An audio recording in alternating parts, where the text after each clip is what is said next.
कर दिया जाना चाहिए और देश से बाहर फेंक दिया जाना चाहिए।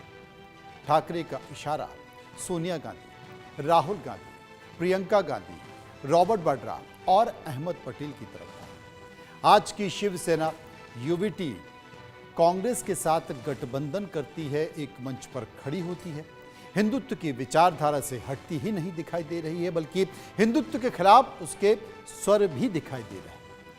तभी शायद नागपुर हिंसा में उसे हिंदू जिम्मेदार दिख रहे हैं।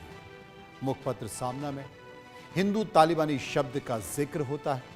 इतना ही नहीं, औरंगजेब की कब्र को शौर्य का प्रतीक बताया जाता है और उसकी व्याख्या अलग तरह से की जाती है।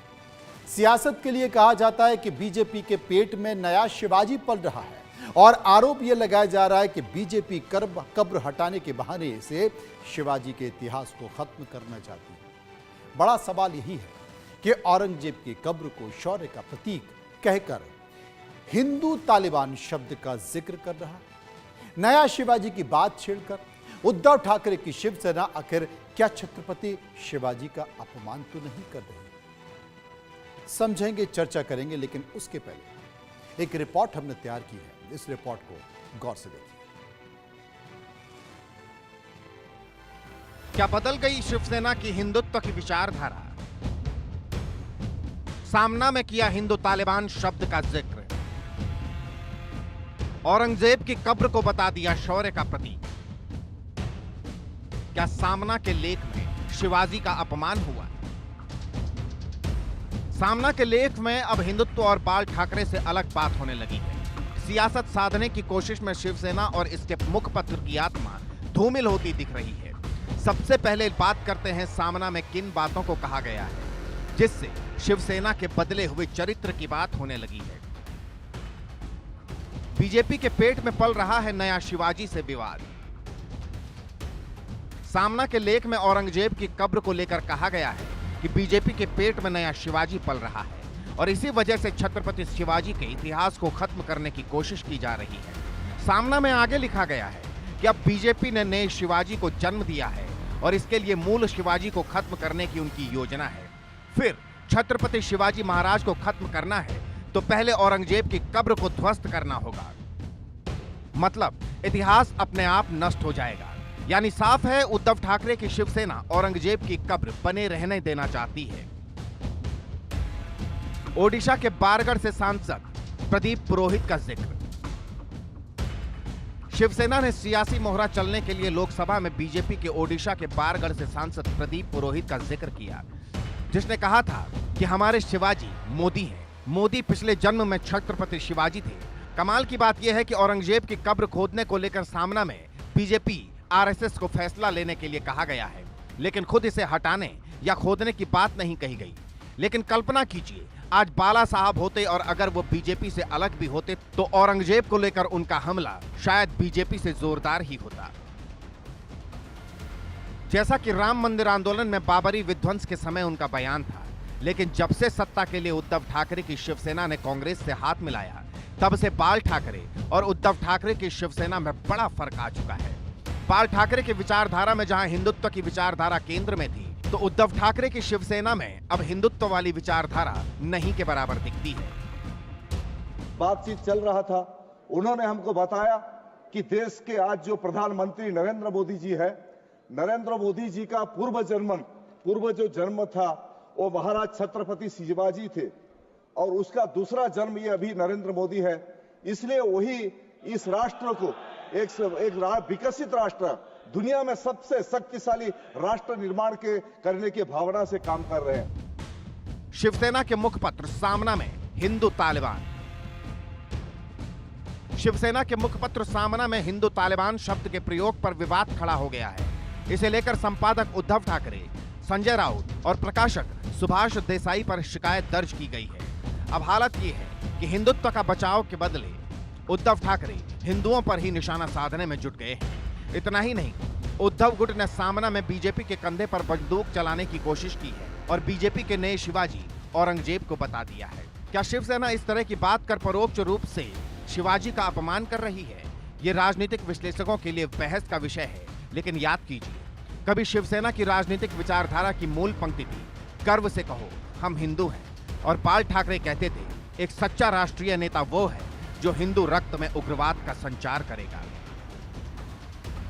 क्या कांग्रेस से गठबंधन के बाद बदल गई है शिवसेना? 17 नवंबर 2012 को अपनी मृत्यु से ठीक पहले बाल ठाकरे ने कांग्रेस के प्रथम परिवार के लिए कुछ शब्द कहे थे। उन्होंने कहा था पंचकदी यानी 5 के गिरोह को नष्ट कर दिया जाना चाहिए और देश से बाहर फेंक दिया जाना चाहिए। ठाकरे ने 5 के गिरोह में सोनिया गांधी, राहुल गांधी, प्रियंका वाड्रा, रॉबर्ट वाड्रा और अहमद पटेल का इशारों में नाम लिया था। बाल ठाकरे होते तो शिवसेना कभी कांग्रेस से गठबंधन नहीं करती, लेकिन समय बदला और समय के साथ साथ शिवसेना की विचारधारा भी बदलती दिख रही है। और अब समय यह है कि औरंगजेब की कब्र को लेकर शिवसेना अलग ही व्याख्या कर रही है और इतिहास में दर्ज क्रूर शासक औरंगजेब की कब्र को शौर्य का प्रतीक बता रही है। Bureau report, India news.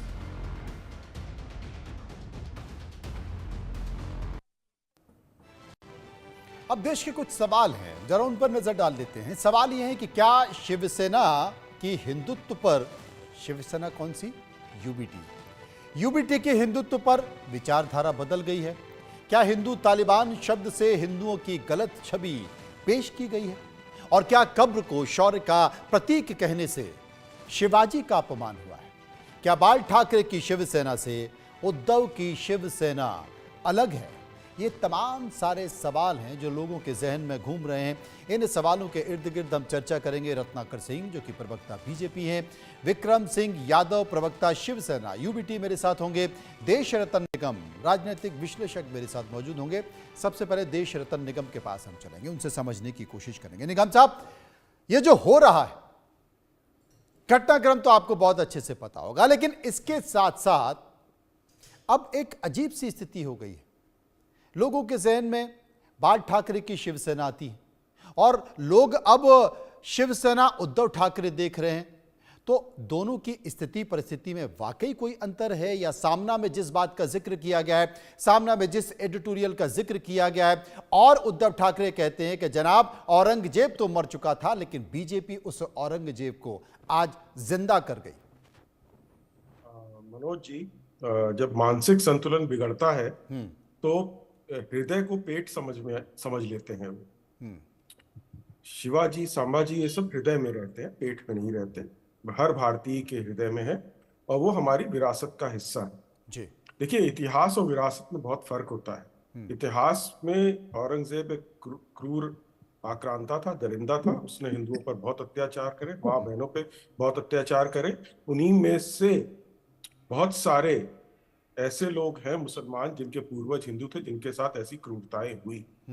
और ये बहुत सारे मुसलमान भी समझते हैं, लेकिन एक बहुत बड़ा तबका उसको हीरो मानने के चक्कर पे पड़ा हुआ। और विरासत का हिस्सा औरंगजेब नहीं हो सकता। शिवाजी, संभाजी, तात्या टोपी ये सारे हो सकते हैं। इतिहास में जो क्रूरता हुई है वो हमें जरूर पढ़ानी चाहिए, बतानी चाहिए। जैसे जैसे हुई वैसे पढ़ानी चाहिए, उसमें कोई लाग लपेट नहीं, सच्चाई लोगों के सामने आनी चाहिए। और छावा पिक्चर ने जो मूवी थी उसने वो लोगों को दिखाया और बताया और समझाया जो हमारे इतिहास के पन्नों से गायब कर दिया गया था। तो इसलिए ये बहुत जरूरी है। जो राजनीति शिवसेना आज कर रही है, जो तुष्टीकरण कर रही है, मैं समझता हूँ वो रास्ता भटक गए हैं। और उनके जो सपोर्टर्स हैं और या वोटर्स हैं वो लोकसभा के इलेक्शंस